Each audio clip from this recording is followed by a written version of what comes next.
So we'll start with JEE NEET level questions of electrostatics. हम लोग पहले जो 11th के बेसिस हमने देखे थे, for example Coulomb's law, then we have seen electric field, electric force. Of course Coulomb's law is basically related to electric force, electrostatic force between two charges। तो हम पहले 11 के बेसिक्स जो हमने कवर किए थे, वापस से we will do the questions on those topics. So it will be kind of a revision for some of you, और जिन्होंने इसी साल एडमिशन लिया है उसके उनके लिए ये पहली बारी है। तो will go through topic wise question. तो as usual you have two sections, class based and home based. तो will start with class based question. Question number 1 of course लिखा ही है, चार्ज एंड कूलम्स लॉ से related questions है। A solid spherical conductor of radius R, हमारे पास एक solid spherical conductor है जिसका रेडियस कैपिटल आर दिया है, has a spherical cavity. What do you mean by cavity? Yeah, so there is an empty space in between of radius a। तो cavity का जो रेडियस है वो स्मॉल a है, where small a is less than capital R at its center। A charge plus q is kept at the center। The charge at the inner surface, outer and at a position R where R is greater than a but less than capital R are respectively। तो बहुत simple सा question है, पहले question अच्छे से समझ लो। तो हमारे पास एक स्पीयर है, स्पीयर। इस स्पीयर में there is a cavity at the centre में एक कैविटी है, समथिंग लाइक दैट। और इस कैविटी के सेंटर पे यू हैव अ चार्ज। तो there is a charge plus Q at the centre. ये जो कैविटी है इसका रेडियस आपको स्मॉल a बोला है, और जो कंडक्टर है स्पीयर है उसका रेडियस कैपिटल R दिया हुआ है आपको। This is what they have given you. और they are asking you the charge at the inner surface. तो ये इनर सरफेस है कैविटी का, यहाँ पे कितना चार्ज है पूछा है, और पूछा है what is charge at the outer surface, बाहर की तरफ कितना चार्ज है, that is what they are asking you. And what is the charge in between, मतलब a और कैपिटल R के बीच में, what is the amount of charge. तो मैं एक स्पीयर और ड्रॉ कर लेता हूँ विथ रेडियस स्मॉल r। तो I just draw a spear with radius small r। For example ऐसा है, you have something like this, यहाँ पे और एक स्पीयर है with radius of small r। तो रेडियस इज स्मॉल r। तो इन तीन सरफेसेस पे आपको पूछा है व्हाट इज द चार्ज। तो कैसे सॉल्व करेंगे क्वेश्चन को? How do you solve this question? बहुत सिंपल है ये, नीट और जेईई के लेवल के हिसाब से बहुत सिंपल क्वेश्चन है ये। अगर प्लस क्यू है और ये पूरा कंडक्टर है, क्लियरली बोला है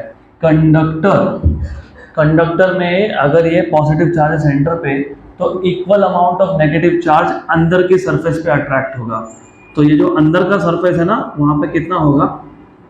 माइनस क्यू, राइट, गुड। और अगर अंदर की सरफेस पे माइनस क्यू होगा तो बाहर की सरफेस पे कितना होगा? Plus Q, right. तो इनर सरफेस पे कितना है? Minus Q. आउटर सरफेस पे कितना है? Plus Q. तो बताओ आंसर।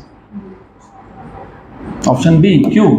क्योंकि हमने प्रॉपर्टीज ऑफ कंडक्टर में क्लियरली मेंशन किया था, all the charge lie on the surface, inside there is no charge. तो अंदर के सरफेस पे चार्ज है, बाहर के सरफेस पे चार्ज है, कंडक्टर के अंदर चार्ज नहीं होता।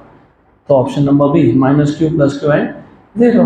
खत्म हो गया आंसर, नथिंग टू राइट। तो समझ में आया क्वेश्चन, राइट। तो वहां पे सेंटर पे प्लस क्यू चार्ज था, आप दोनों सेंटर पे प्लस क्यू चार्ज था, इसने माइनस क्यू चार्ज को अट्रैक्ट किया, ये माइनस क्यू ने वहां पे प्लस क्यू चार्ज इंड्यूस कर दिया। तो अंदर के सरफेस पे माइनस क्यू, बाहर के सरफेस पे प्लस क्यू, और in between there is no charge, क्योंकि there is no charge inside the conductor. ये तो हमने पहले से देखा था। तो next question, question number 2। There are two metallic spheres of same radii but one is solid and the other is hollow। तो हमारे पास दो मेटालिक स्पीयर्स है, दोनों का रेडियस सेम है, एक सॉलिड है और एक हॉलो है। Then solid sphere can be given more charge, hollow sphere can be given more charge, they can be charge equally, that is maximum, none of the above. बताओ।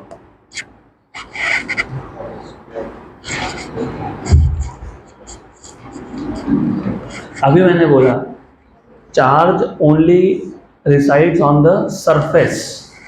तो hollow हो या सॉलिड हो, charge कहाँ पे है? Surface पे है। तो रेडियस सेम है तो सरफेस का एरिया सेम है, और सरफेस का एरिया सेम है तो चार्ज भी सेम है। अगर रेडियस सेम नहीं होते तो चार्ज सेम नहीं होता, तो जिसका ज़्यादा रेडियस उसका ज़्यादा चार्ज। तो इस केस में they can be charge equally, क्योंकि all the charge is only on the surface, और सरफेस एरिया डिपेंड करता है रेडियस के ऊपर। उन्होंने बोला रेडियस क्या है? सेम है। तो रेडियस सेम तो एरिया सेम, एरिया सेम तो चार्ज भी same. Next question, when 10 raised to 19 electrons are removed from a neutral metal plate, तो ओवरऑल मेटल प्लेट न्यूट्रल था, उसमें से आपने 10 raised to 19 इलेक्ट्रॉन्स को रिमूव कर दिया, the electric charge on it. ये भी सिंपल है। देखो ऐसा है, मैं ये जो 10 raised to 19 है ना, इसको n बोल देता हूँ, n। न्यूट्रल प्लेट से तुमने n नंबर ऑफ इलेक्ट्रॉन्स निकाल दिए, राइट? न्यूट्रल प्लेट था, न्यूट्रल प्लेट से तुम एक इलेक्ट्रॉन निकालोगे, मतलब E चार्ज निकालोगे, तो प्लेट पे कितना बचेगा? Plus E।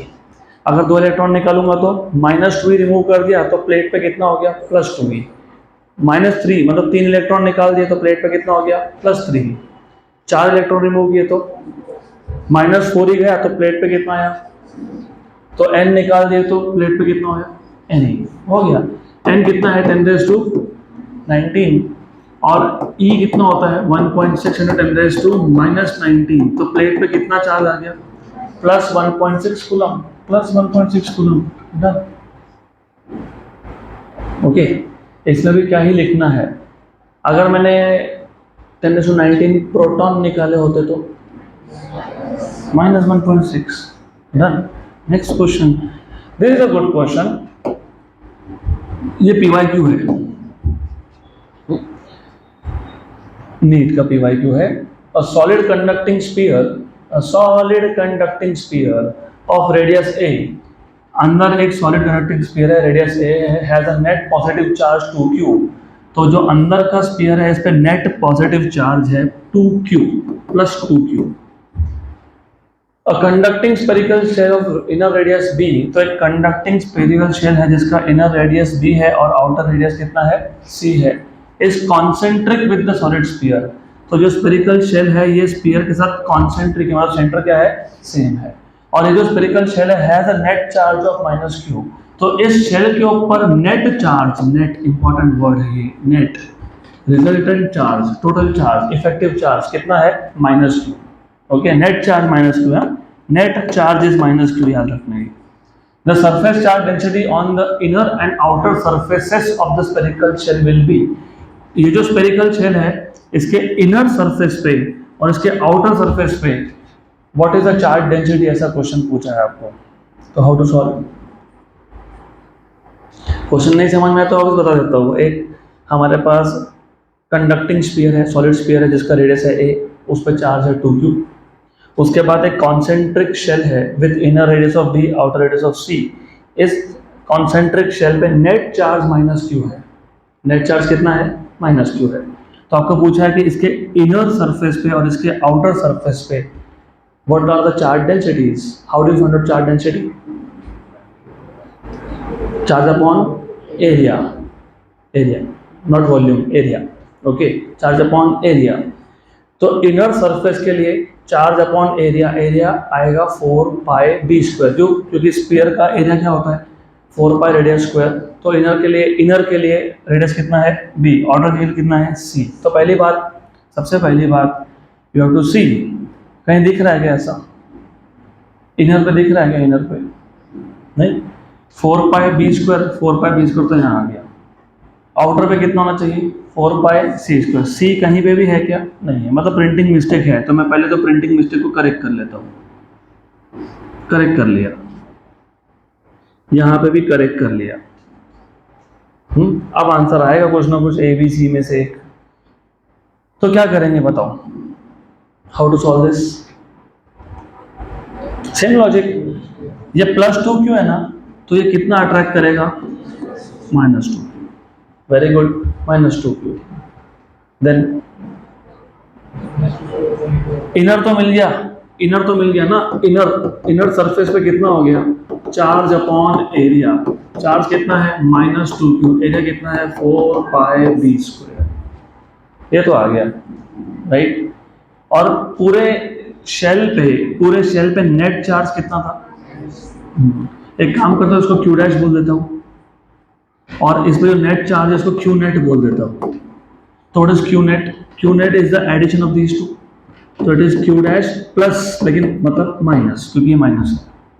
What is Q net? Minus Q, तो Q dash minus two Q, तो minus Q plus two Q, minus Q plus two Q equal to क्या आ जाएगा? Q dash. तो क्यू डैश कितना आ गया? Plus Q. कितना आ गया? प्लस क्यू आ गया।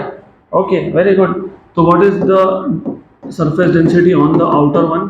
Q dash upon area of the outer. What is area of the outer?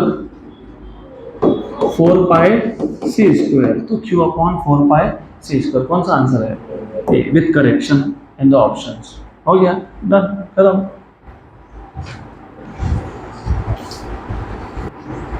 Next question, अगला क्वेश्चन, ये तो सिंपल सा क्वेश्चन है। Question number 5, identify the wrong statement in the following. Coulomb's law correctly describes the electric force that binds the electrons of an atom to its nucleus। सही है क्या? अरे आपको रॉन्ग स्टेटमेंट आइडेंटिफाई करना है। मैंने पूछा पहला स्टेटमेंट सही है क्या? Coulomb's law बाइंड करता है क्या इलेक्ट्रॉन को न्यूक्लियस के साथ? यस, तो करेक्ट है। Binds the protons and neutrons in the nucleus of an atom?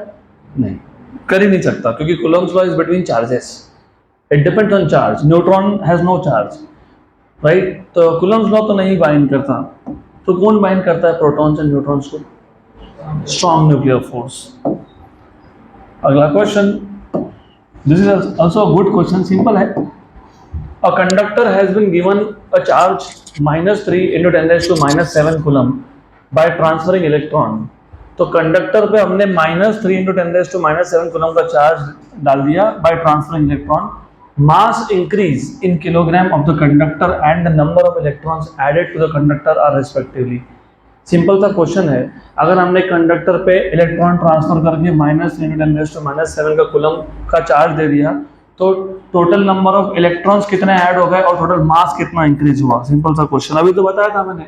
How do you find out total charge? n into E। What is n from this? Q by E। What is the charge? 3 × 10⁻⁻7 और E कितना है? 1.6 × 10⁻⁻19। हाँ, अगर आप यहाँ minus लिख रहे हो तो यहाँ माइनस लिखना पड़ेगा, क्योंकि electron has negative charge, right. तो इसको सॉल्व कर लो, इट्स टू सिंपल। सॉल्व करो इसको, कितना आ गया?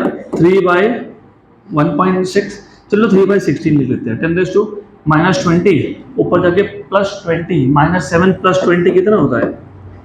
कितना होता है? 13। What is 1/16? याद है? नहीं, 1/4 0.25, 1/8 0.125, बराबर 1/16 0.0625, तो 0.0625 into 3 into 10⁻13। How much is this? How much is this? अरे 6 3 18 होता है, तो 6.25 into 3 220 के आसपास, तो 0.2 समथिंग आएगा ना। हो गया ना? हो गया। दिस इज 0.2 into 10⁻13, तो कितना हो गया? 2 into 10⁻12। तो how many electrons are added? 2 into 10⁻12। 2 into 10⁻12 option D, बाकी कहीं नहीं है। इलेक्ट्रॉन्स एडेड पहले निकाला मैंने, नंबर ऑफ इलेक्ट्रॉन्स एडेड पूछा बाद में था। पहले क्या पूछा है? मास इंक्रीज, फिर क्या पूछा है? Number of electrons. तो मैंने पहले क्या फाइंड किया, क्योंकि उसके बिना तुमको मास मिलेगा ही नहीं। If you know how many number of electrons are added, only then you can find out mass. कैसे? एक इलेक्ट्रॉन का मास 9.1 into 10⁻⁻, तो टोटल मास एडेड कितना हो जाएगा? Number of electrons added into mass of each electron. तो जब तक तुम नंबर ऑफ इलेक्ट्रॉन्स नहीं फाइंड कर रहे तुमको मास मिलने ही नहीं वाला है। नंबर कितना आया? 2 into 10⁻12। मास होता है, if you remember, 9.1 into 10⁻⁻31। 9.1 into 2 18 point something, I don't care what something, 10⁻31 में से 12 गए, 19, तो -19, राइट। तो 18 into 10⁻⁻19 आना चाहिए, नहीं आ रहा है। हाँ वो हमने रफली किया ना, हमने अप्रोक्सीमेटली किया। ये 10 × 2 बन जाएगा ना, हो जाएगा। ये हो जाएगा 20 × 10⁻19, वो अप्रोक्सीमेशन है इसके लिए। तो 2 × 10 कितना आ गया, -18 किलोग्राम। डन, आ गया, गुड।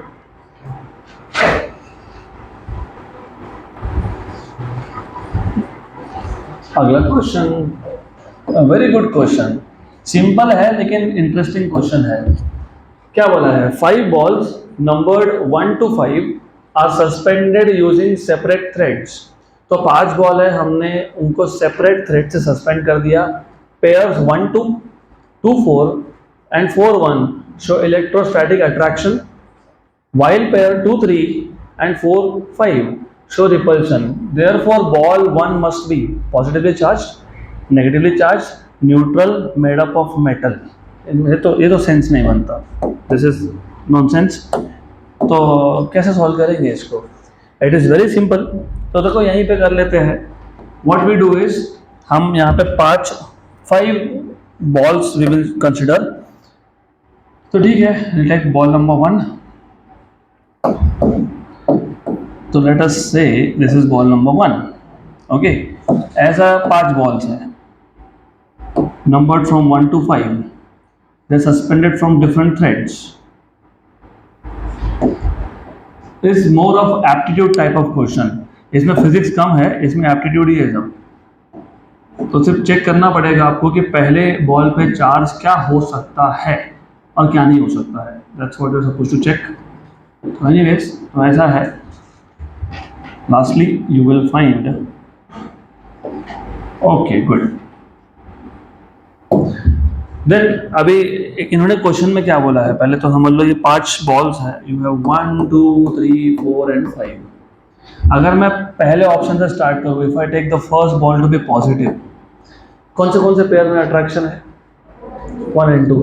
अट्रैक्शन के लिए चार्जेस शुड बी अपोजिट, तो ये नेगेटिव होना चाहिए, राइट। और किस में अट्रैक्शन है, 2 and 4, 2 and 4, तो 2 नेगेटिव, तो ये क्या होना चाहिए, 4।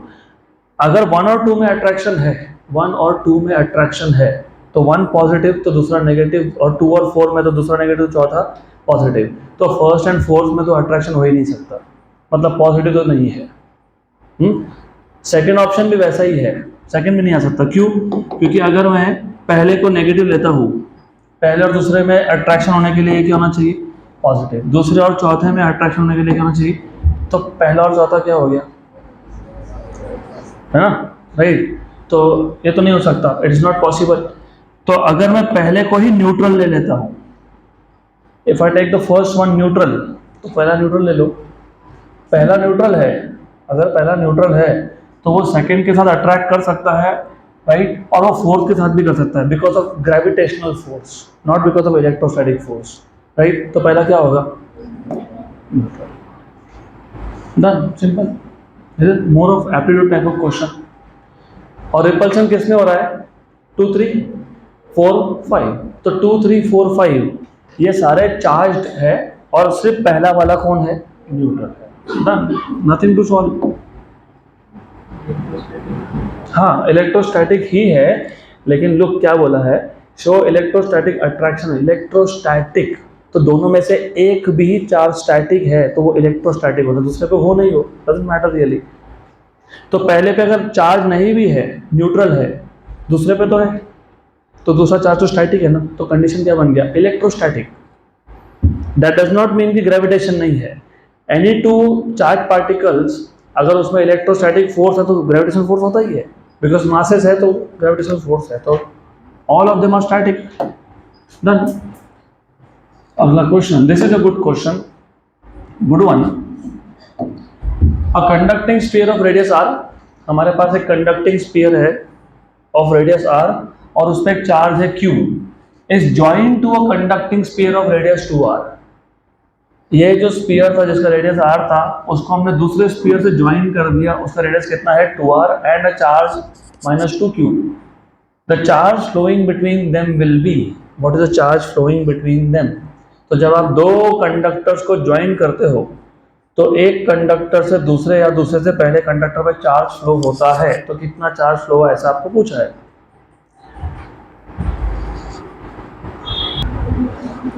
तो ऐसा है, you should no, you must know, एक कंडक्टर से दूसरे कंडक्टर तक चार्ज सिर्फ तब तक फ्लो होता है जब तक दोनों का पोटेंशियल डिफरेंस सेम नहीं हो जाए, because you already know current flows from higher potential to lower potential. जैसे ही दो कंडक्टर्स का या दो पॉइंट का पोटेंशियल सेम हो गया, करंट विल स्टॉप फ्लोइंग, मतलब चार्ज विल स्टॉप फ्लोइंग। इसका मतलब पहले कंडक्टर का पोटेंशियल और दूसरे का पोटेंशियल होना चाहिए सेम। Equation number 1। अभी गलती कहाँ कर रहे हो आप, आपको पोटेंशियल का फॉर्मूला पता है, 1/4 pi epsilon 0 Q by R equal to 1/4 pi epsilon 0 2 Q by of course minus 2 Q by 2r। You are directly equating this. यहाँ हो रही गलती, तो ये गलती मत करो, इस गलती को करेक्ट कर लो। एक काम करो, जो भी चार्ज पहले कंडक्टर पे था उसको फिलहाल बोल दो Q, इसको बोल दो Q dash, temporary, you can do that, temporary. Okay, सिर्फ मैंने नाम चेंज किया, cancel cancel cancel cancel. What is Q equal to Q dash by 2, equation number 2। Temporary की है, मैं बाद में सब्स्टिट्यूट कर दूंगा। What is total charge by the way, total charge Q plus Q dash, ये पता होना चाहिए total charge. Total charge is Q plus Q dash. Okay, तो अब you have total charge equal to Q plus Q dash. तो total charge को total बोल देते हैं, नेट बोलने से तो उसको टोटल बोल देता हूँ मैं, टोटल। तो what is Q total, Q plus Q dash, Q plus Q dash, लेकिन Q क्या है, Q डैश बाई 2 प्लस कितना है Q डैश, तो कितना आ गया ये 3Q डैश बाई 2, ये आ गया आपका total charge, total charge. Equation number 3। लेकिन टोटल चार्ज था कितना, but what is total charge, total charge पहले पे कितना चार्ज था Q, दूसरे पे कितना था -2, this is total charge. Equation 4। From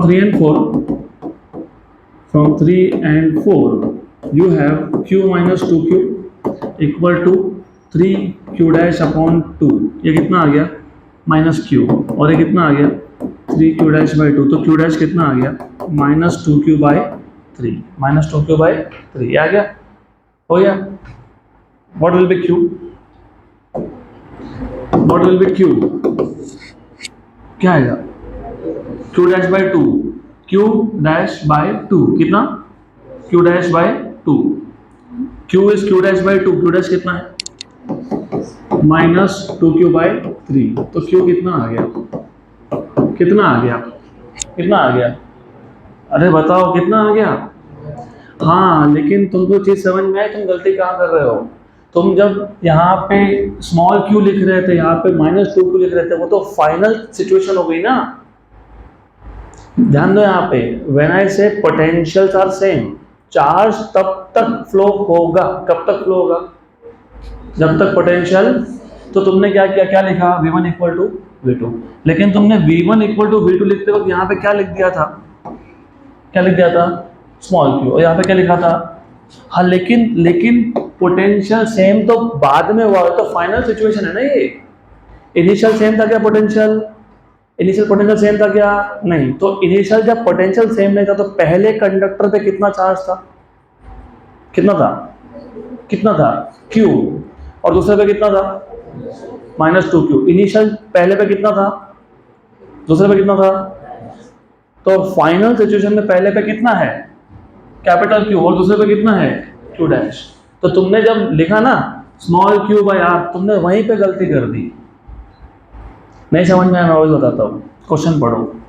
a conducting sphere of radius r and carrying a charge q,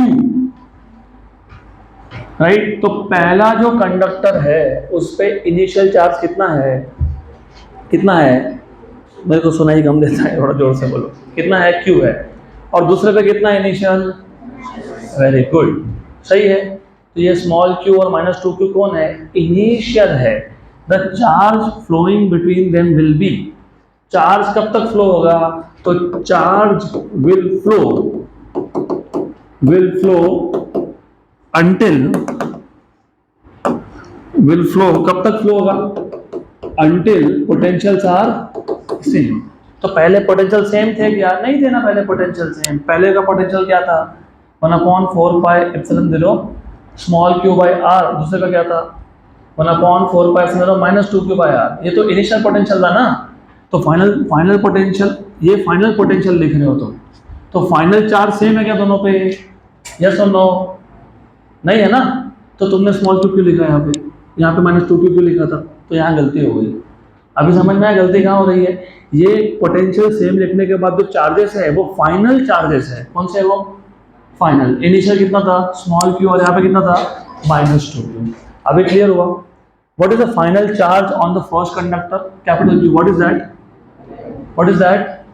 What is the final charge on second conductor? Very good. What was the initial charge on the second conductor? Okay, तो दोनों में difference निकाल लो।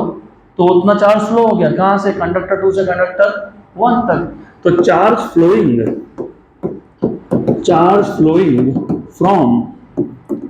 from second conductor is, कैसे निकालोगे? Final charge minus initial charge, right? यहां भी गलती कर रहे हो।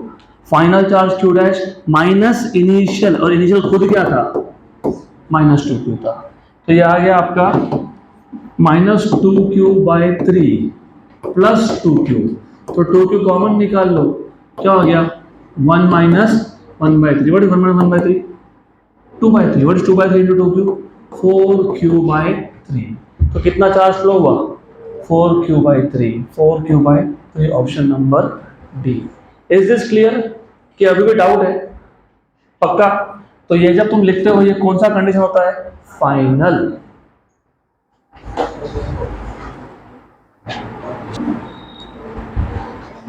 अगला question, next question.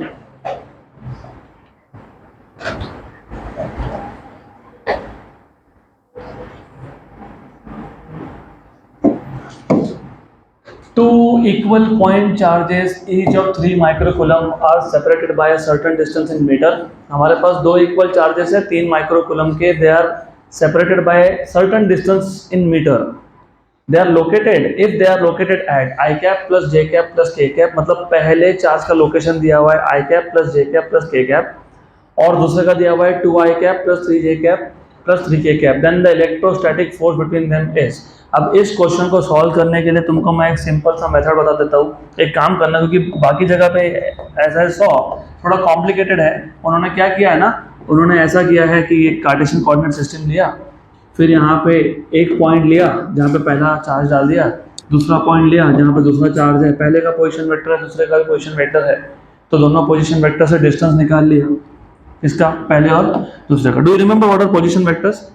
Position vector is the vector which starts from origin and end at that point. तो ये हो गया r1 बार, वो जो दिया है i cap plus j cap plus k cap, और ये दे दिया आपको r2 बार, ये भी दिया है 2i cap plus 3j cap plus 3k cap. उससे तुम निकाल लोगे r12 बार। कैसे निकालोगे पता है? कैसे निकालोगे? Triangle law, correct?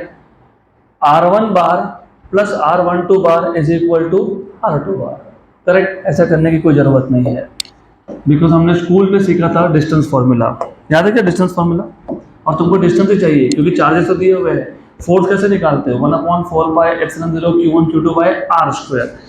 r कैसे निकालते हैं पता है? स्ट्रेट फॉरवर्ड काम है। r निकालना is under root of x2 minus x1 square plus y2 minus y1 square plus z2 minus z1 square.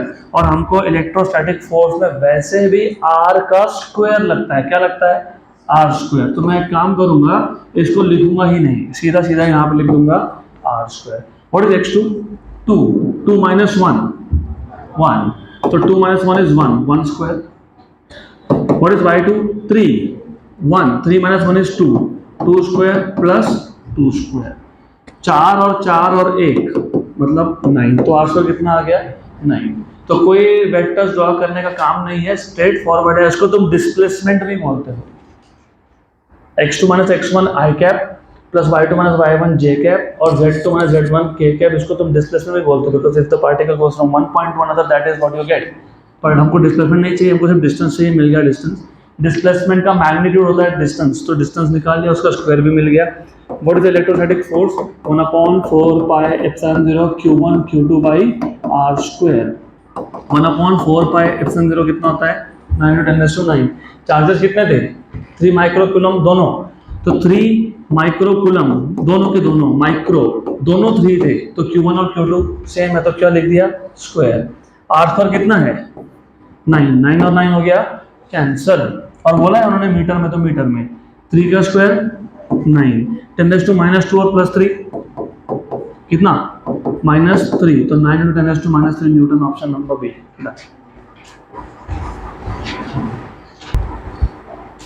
Next question,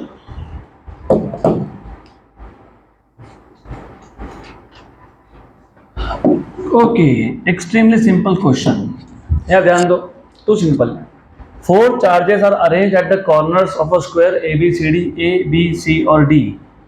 इस चारों कॉर्नर पे 4 चार्जेस है।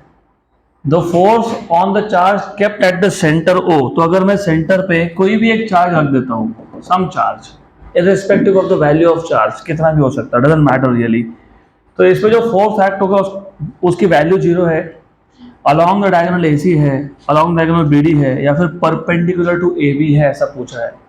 सबसे पहले याद रखना, अगर दो डायगोनली अपोजिट कॉर्नर्स पे सेम चार्ज हो तो फोर्स कैंसिल होता है, इररिस्पेक्टिव ऑफ सेंटर पे माइनस चार्ज है कि प्लस चार्ज है। क्योंकि अगर सेंटर में मैं पॉजिटिव रखता हूँ, फॉर एग्जाम्पल, तो फिर उस केस में इस सेंटर के पॉजिटिव को ये अट्रैक्ट करेगा अपनी तरफ, है ना, रिपेल करता है, अट्रैक्ट नहीं करेगा, क्या करेगा? रिपेल, तो यहाँ पे जाएगा वो। और C भी क्या करेगा? रिपेल, तो C भी क्या करेगा? रिपेल, तो ये आ जाएगा। तो this is force due to charge at C और this is force due to charge at A। Both are equal in magnitude but opposite in direction and they are acting at the same point, तो resultant is 0। और क्यों equal in magnitude हुए? क्योंकि charges क्या थे? Same, और distance भी क्या है? सेम। सेंटर से किसी भी वर्टेक्स का डिस्टेंस क्या होता है? सेम, तो ये तो कैंसिल हो गए। कौन कैंसिल नहीं होगा? B और D का। क्यों ऐसा? क्योंकि B पे पॉजिटिव है और सेंटर पे भी पॉजिटिव लिया मैंने, तो B पे अगर पॉजिटिव है तो वो सेंटर वाले चार्ज को क्या करेगा? रिपेल, तो रिपल्सिव फोर्स आएगा। This is direction of force due to charge at B। Centre पे पॉजिटिव और D पे नेगेटिव है, तो वो नेगेटिव वाला क्या करेगा? अट्रैक्ट, तो यहाँ पे डायरेक्शन क्या आएगा? ऐसा। तो this is the force due to charge at D, तो दोनों का डायरेक्शन क्या हो गया? सेम, तो क्या होगा? ऐड। अगर नेगेटिव रखोगे ना तो सिर्फ डायरेक्शन उल्टा होगा बस, लेकिन in both the cases the force will remain along the diagonal BD, तो along the diagonal BD, option number C। Irrespective of centre पे पॉजिटिव है कि नेगेटिव है, direction the force will always be along diagonal BD। सिर्फ positive है तो from B to D, negative होता तो फ्रॉम D टू B, बस उतना ही चेंज होता। खत्म answer, nothing to solve, done. अगला क्वेश्चन, अभी ये क्वेश्चन हमने, इफ यू रिमेंबर, पहले भी सॉल्व किया हमने ये, जिन्होंने 11th स्टैंडर्ड यहाँ पे किया था उनको याद होगा, हमने क्वेश्चन सॉल्व किया है। 2 point charges +3 microcoulomb and +8 microcoulomb repel each other with a force of 40 Newton. If a charge of -5 microcoulomb is added to each of them, then the force between them will become। तो हमारे पास दो charges थे, एक था 3 microcoulomb, एक था 8 microcoulomb, force था 40 Newton का। अब दोनों चार्जेस पे एक्स्ट्रा -5 माइक्रोकूलम डाल दिया, डिस्टेंस को चेंज नहीं किया, कहीं भी नहीं बोला डिस्टेंस चेंज किया है, तो what is the new force? Bye the way, if you remember, electrostatic force किस पर डिपेंड करता है? Product of charges Q1 Q2 and square of distance between them, लेकिन यहाँ पे डिस्टेंस कांस्टेंट है, क्या है? तो R स्क्वायर लिखेंगे ही नहीं हम लोग। नॉर्मली जब डिस्टेंस चेंज हो तो ऐसा लिखते हैं, लेकिन इन्होंने क्वेश्चन में कहीं नहीं बोला कि हम डिस्टेंस चेंज कर रहे हैं, तो this is what you have.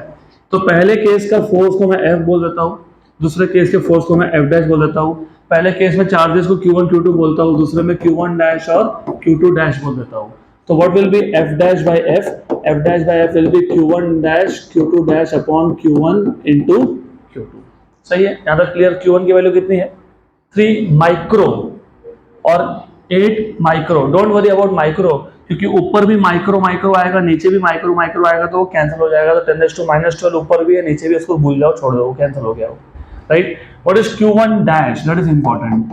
Q1 कितना था Q1 3 प्लस 3, इस पे तुमने कितना एक्स्ट्रा डाल दिया, तो कितना हो गया -2।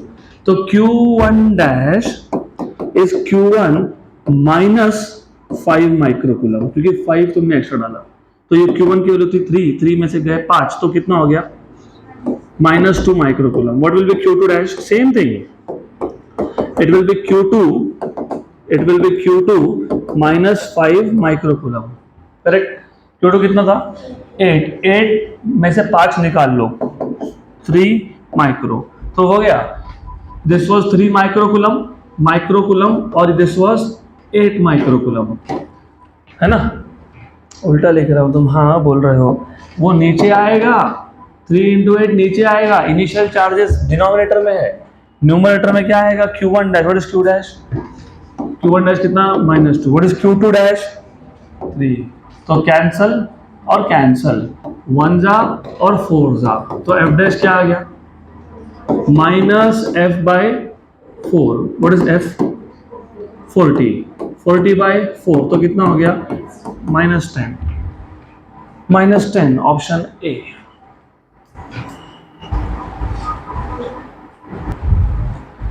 Well, by the way, what does negative sign indicate in this case?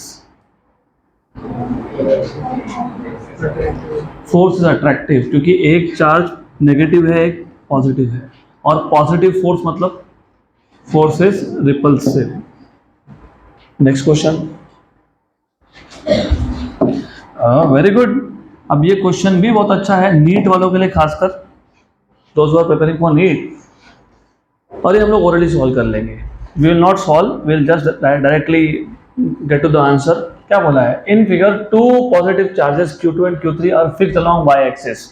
तो अगर तुमको दिख रहा होगा Q2 और Q3 ये y एक्सिस पे है, ये दोनों चार्जेस मिलके exert a net electric force in the positive x direction on a charge Q1 fixed along the x axis। तो ये दोनों मिलके Q2 Q3 मिलके किस पे नेट फोर्स लगा रहे हैं Q1, और डायरेक्शन क्या है पॉजिटिव एक्स एक्सिस। तो पहले तुमको ये समझना पड़ेगा कि अगर Q2 Q3 पॉजिटिव है तो Q1 has to be negative, तब जाके ऐसा डायरेक्शन आएगा फोर्स का। ये हो गया फोर्स का डायरेक्शन, ऐसा डायरेक्शन आया, और इन दोनों फोर्सेस का तुमको निकालना पड़ेगा कंपोनेंट। और ये है पहला क्वाड्रेंट, ये है चौथा क्वाड्रेंट। देखो they are pointing in the first and in the fourth quadrant. तो दो कंपोनेंट होंगे, इसका हो जाएगा एक एक्स कंपोनेंट और एक वाई कंपोनेंट, इसका भी होगा एक एक्स कंपोनेंट और इसका होगा एक वाई कंपोनेंट। तो वाई कंपोनेंट्स क्या होने वाले हैं कैंसिल, और एक्स कंपोनेंट क्या होने वाले हैं ऐड अप। तब जाके ये पॉजिटिव एक्स डायरेक्शन में रिजल्टेंट फोर्स एक्सपीरियंस करेगा। तो Q1, if Q1 is supposed to experience net force in which direction, हाँ, तो Q1 को क्या होना पड़ेगा नेगेटिव, क्या होना पड़ेगा, वेरी गुड, आंसर आ गया। अब आगे क्या बोला देखो, if a positive charge capital Q is added at x, 0, तो मैं एक पॉजिटिव चार्ज को x, 0 पर रख देता हूं, तो force on Q1 will be, Q1 अगर नेगेटिव है तो कैपिटल Q उसको क्या करेगा अपनी तरफ खींचेगा ना। रिपेल कैसे करेगा, वो नेगेटिव है या पॉजिटिव है, अट्रैक्ट होगा ना। ध्यान दो, सिंपल क्वेश्चन में मार्क्स जाएंगे आपके, ध्यान दो। यहाँ पे Q2 Q3 मिलके किस पे फोर्स लगा रहे थे, और फोर्स का डायरेक्शन क्या था, पॉजिटिव डायरेक्शन। ये कब पॉसिबल है, जब Q2 Q3 पॉजिटिव और Q1 क्या हो नेगेटिव, तब जाके नेट फोर्स कहाँ होगा पॉजिटिव एक्स डायरेक्शन में, नहीं तो नेगेटिव एक्स में जाता। तो Q1 कौन सा चार्ज हो गया नेगेटिव, और अपने कैपिटल Q कहाँ रख दिया तो ये पॉजिटिव और Q1 क्या है, नेगेटिव। तो कैपिटल Q Q1 को अपनी तरफ खींचेगा, मतलब कहाँ खींचेगा, पॉजिटिव एक्स में। और पहले भी फोर्स कहाँ था, तो अभी आंसर देखो, shall increase along positive X, yes of course, done, खत्म हो गया, खत्म। तो प्लस क्यू रखने के बाद फोर्स का वैल्यू बढ़ गया, कहाँ बढ़ गया, अलोंग पॉजिटिव एक्स, खत्म हो गया answer, nothing to write, nothing to write.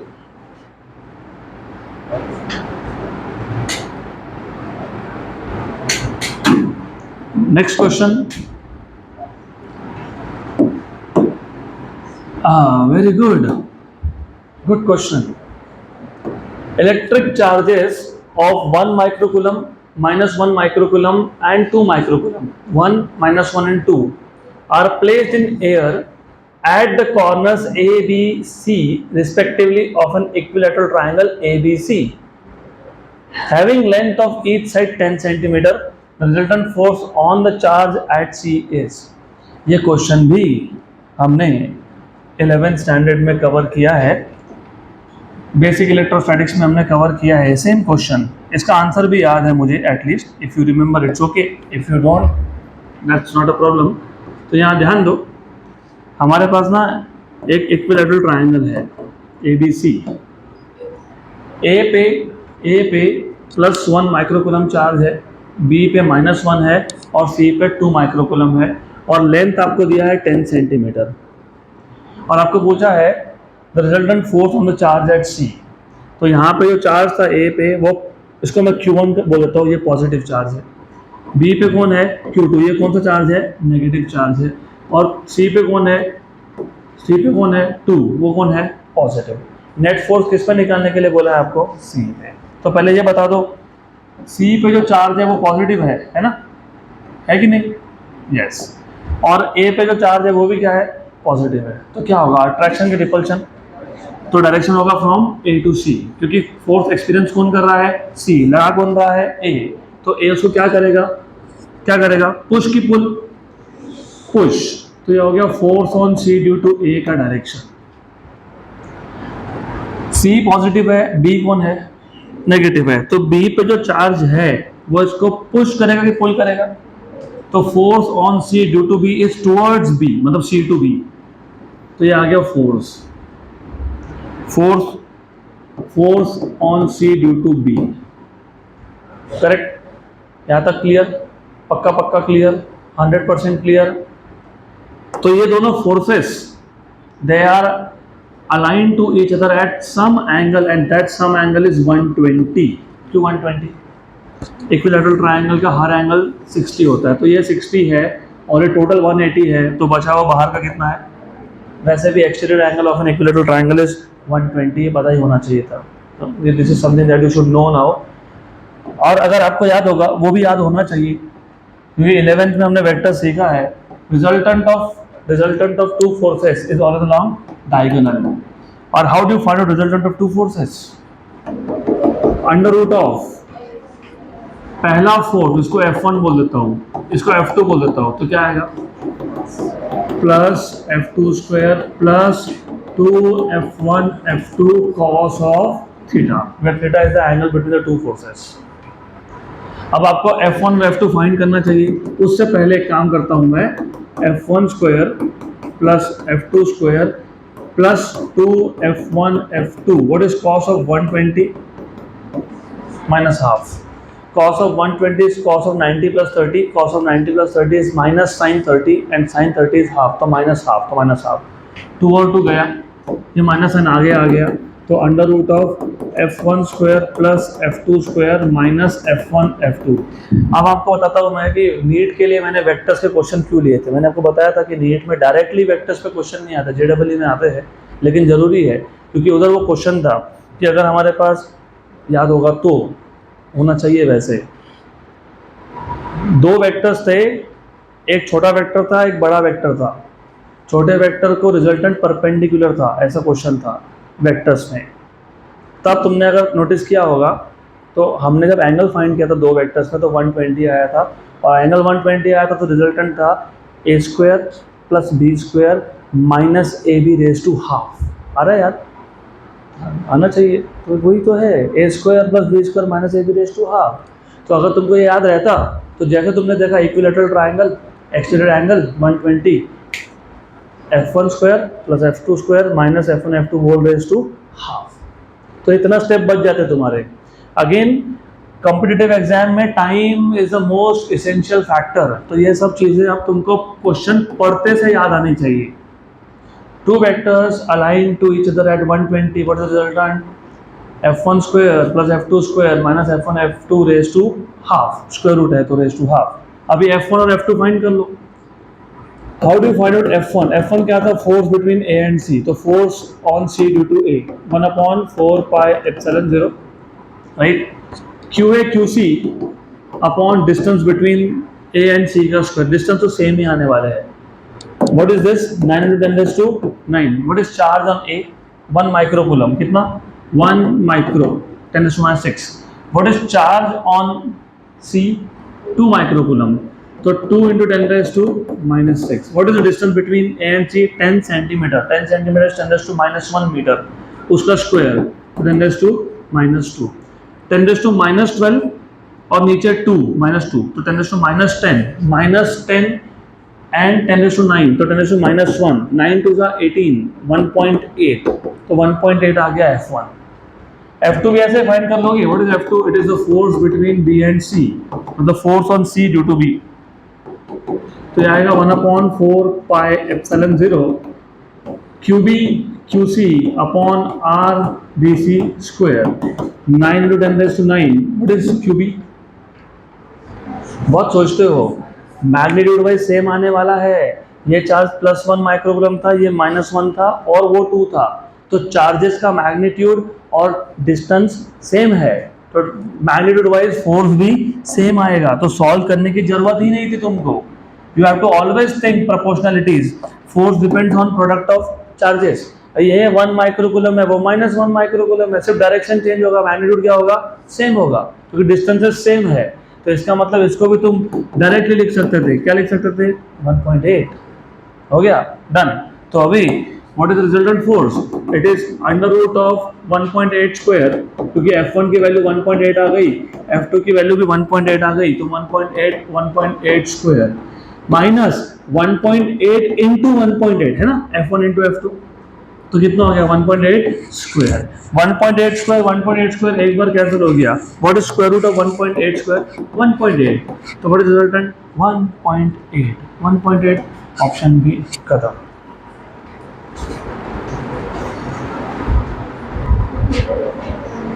Next question, question number 14। 3 charges each of magnitude Q are placed at the corners of an equilateral triangle. The electrostatic force on the charge placed at the center is 0। 0 0। अभी मैं तुमको solve तो करके बताता हूँ, लेकिन ऐसे question solve नहीं करना। So remember this as a trick. अगर इक्विलैटरल ट्राइंगल है, तीनों वर्टेक्स पे सेम चार्ज है, तो सेंटर पे कोई भी चार्ज हो, answer is 0, force is 0, not electric field. हो सकता है इलेक्ट्रिक फील्ड भी 0 होगा, लेकिन बाद में बात करेंगे हम लोग उसकी। अगर स्क्वायर है, स्क्वायर के चारों वर्टेक्स पे सेम चार्ज है, तो स्क्वायर के सेंटर पे जो भी चार्ज होगा force is 0, electric field is also 0, बराबर। तो ये छोटे छोटे चीजें हैं जो आपको पता होनी चाहिए। I will solve this. Solve करने जाओगे तो 15 स्टेप के आसपास है, लेकिन अगर तुमको ट्रिक्स पता है तो 0 स्टेप डायरेक्टली आंसर इज 0। अब 0 क्यों हुआ वो भी देख लेते हैं। तो this is an equilateral triangle, you have 3 charges of same magnitude, each sitting at one of the corners of this equilateral triangle A B and C. इसके सेंटर पे, सेंटर मतलब सेंट्रॉइड पे, what is the centroid of a triangle? Centroid, centroid point of intersection of angle bisectors या फिर perpendicular bisectors. तो यहाँ पे अगर मैं एक एंगल बाइसेक्टर ड्रॉ करता हूँ, या ये angle bisector is also perpendicular bisector, तो एंगल बाइसेक्टर ही यहाँ पे कौन है? परपेंडिकुलर बाइसेक्टर है। एंगल बाइसेक्टर मतलब एंगल को 2 इक्वल पार्ट में डिवाइड करता है, परपेंडिकुलर बाइसेक्टर मतलब सामने वाले साइड को 2 इक्वल पार्ट में डिवाइड करता है। तो if you see in all this cases angle bisector is perpendicular bisector itself. तो ये जो पॉइंट ऑफ इंटरसेक्शन होता है ना, इसको तुम बोलते हो सेंट्रोइड। तो यहाँ पे एक चार्ज है और ऑफ एनी मैग्नीट्यूड, कोई भी मैग्नीट्यूड ले सकते हो। आई से this is small Q, this is small Q, this is also small Q, यहाँ पे कैपिटल क्यू। इस पे फोर्स निकालना है, इसको मैं ओ बोल देता हूँ, सेंटर इज ओ। तो आपको सबसे पहले देखना पड़ेगा डायरेक्शंस। ये अगर पॉजिटिव चार्ज है, पॉजिटिव, तो सी पे जो चार्ज है वो भी पॉजिटिव है, वो उसको क्या करेगा, रिपेल करेगा। क्या करेगा, रिपेल। और अगर ये नेगेटिव है तो क्या होगा, अट्रैक्ट। तो it is up to you now, आपको सेंटर पे चार्ज पॉजिटिव लेना है कि नेगेटिव लेना है, डजंट मैटर रियली। नेगेटिव लोगे तो रिजल्टेंट मतलब force on O due to C, it is from O to C. अगर नेगेटिव लिया तो अट्रैक्ट होगा ना ये, तो मैं नेगेटिव लिख देता हूँ। तो ये आ गया force on O due to C. Similarly force on O due to A will be towards A, ऐसा आएगा। तो ये आ गया force on O due to A. Similarly force on O due to B is towards B, and all this forces are equal in magnitude. क्यों equal in magnitude, क्योंकि product of charges same आएगा और distance भी same आएगा। And you should no, अगर side length L है तो what is the distance of centroid from each of the vertex? नहीं पता, कोई बात नहीं। तो पता कैसे करते हो देख लो। ये टोटल एंगल कितना था, 60। एंगल बाइसेक्टर ने बाइसेक्ट कर लिया तो कितना आ गया, कितना आ गया ये 30। वेरी गुड, 30 आ गया, 30 आ गया। ये टोटल साइड कितना है, तो ये कितना है, L/2। What do want to find, hypotenuse. Adjacent side पता है, हाइपोटेन्यूज फाइंड करना है। कॉस की sine, cos 30, what is cos 30? Adjacent side upon hypotenuse. इसको मैं R नाम दे देता हूँ, R। तो what is R? L/2 cos 30। What is cos 30? √3/2, तो L/√3। तो what is the distance of centroid from each of the vertex? L/√3। अभी याद रखना है, इसके बाद मत भूलना उसको। ये हो गया। और मैग्नीट्यूड वाइज तो तुमको पता ही है, magnitude wise force on O due to A, on O due to B and on O due to C, they are all same. और ये कितने आएंगे, 1/4πε0। मैग्नीट्यूड बोल रहा हूं मैं, मैग्नीट्यूड मतलब मॉड।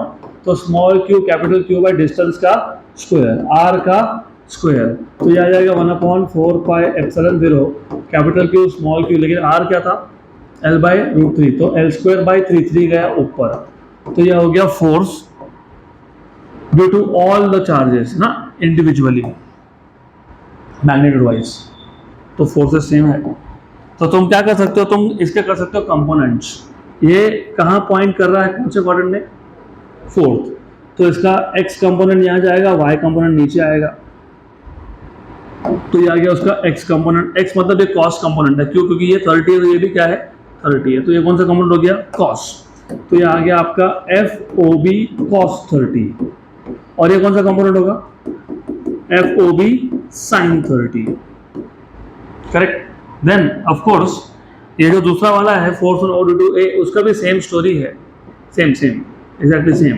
तो ये आ गया FOA cos 30, और ये आ गया आपका FOA sin 30।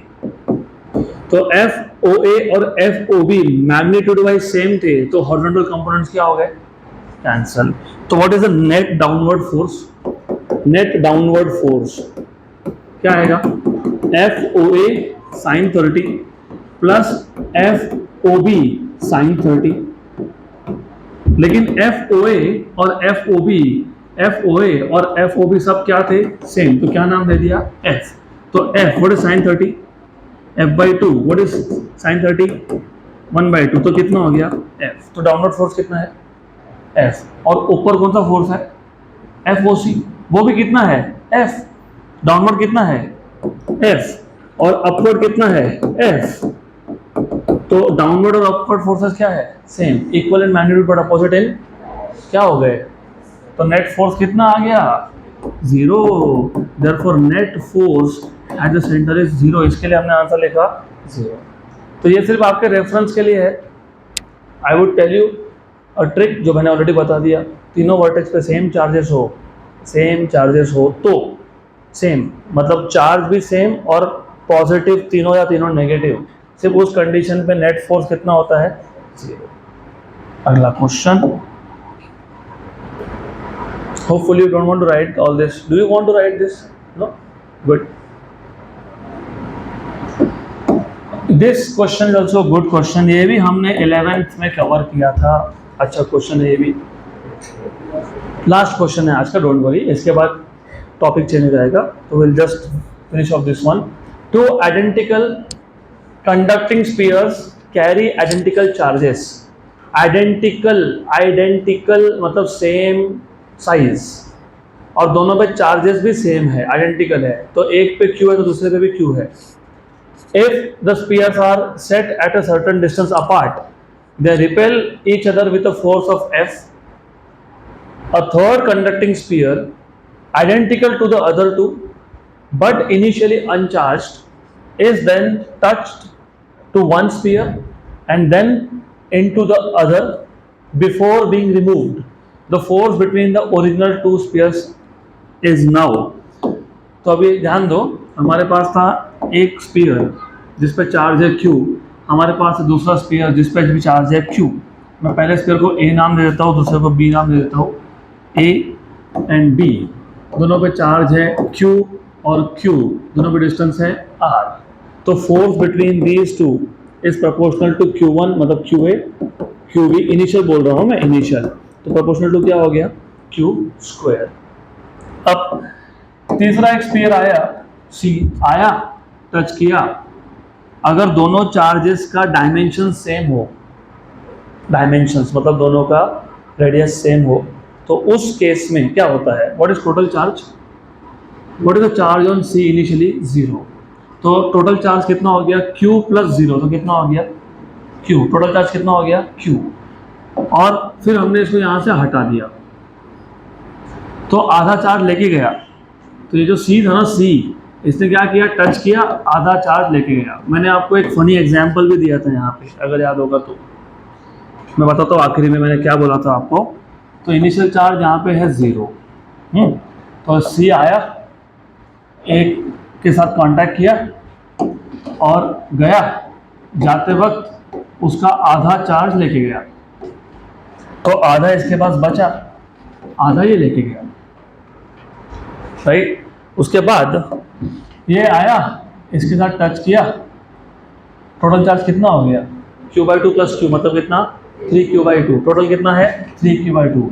और जब जाएगा तो ये 3Q/2 का आधा लेके जाएगा, तो 3Q/4, तो यहाँ पे कितना बचा 3Q/4। तो Q1 डैश कितना बन गया Q/2 और Q2 डैश कितना बन गया 3Q/4, और C गया, C वेंट, राइट, करेक्ट। तो इनिशियल तो तुम बोल रहा हूँ ना मैं, इसको QA डैश बोल देते हैं। इनिशियल QA था Q, QB था Q, final QA dash is Q/2 and QB dash is 3Q/4। तो final force is proportional to QA dash QB dash. हो गया, दोनों को डिवाइड कर दो, F dash by F equal to QA dash QB dash upon QA into QB। ये आ गया आपका F dash by F, initial force F बोला था F। What is QA dash Q/2, what is QB dash 3Q/4, और शुरू में क्या था इनका Q और Q² मतलब, हो गया, कैंसल कैंसल कैंसल कैंसल, क्या आ गया 3/8। तो F डैश कितना हो गया 3F/8, 3F/8। मैंने आपको ऐसा बताया था, याद होगा तो, नहीं तो भी समझ लो। दो दोस्त थे, दोनों के पास 100 रुपीज़ है, तीसरा आया, मेरे पास कुछ नहीं, मेरे को दे दे, आधा लेके गया, इसका कितना बचा 50, इसका कितना आ गया 50, ठीक। ऐसा बोला एक काम करते हैं, फिर B के पास गया, देख मेरे पास 50 है, तेरे पास 100 है, काम करते हैं दोनों, टोटल कितना आ गया, तो आधा आधा कर लेते हैं, तो आधा आधा कितना हो गया 75। तो इसके बाद अभी 75 है, इससे अभी, और इसके बाद कितना कितना 3/4 इज 0.75 और Q/2 इज 0.5। तो you have to think in those terms जहाँ तुमको सॉल्व ही नहीं करना पड़ेगा. तो you have to realise this कि ये क्वेश्चन डायरेक्टली होता था solve only if you understand this way. Correct. Good. Done. So that's it for today.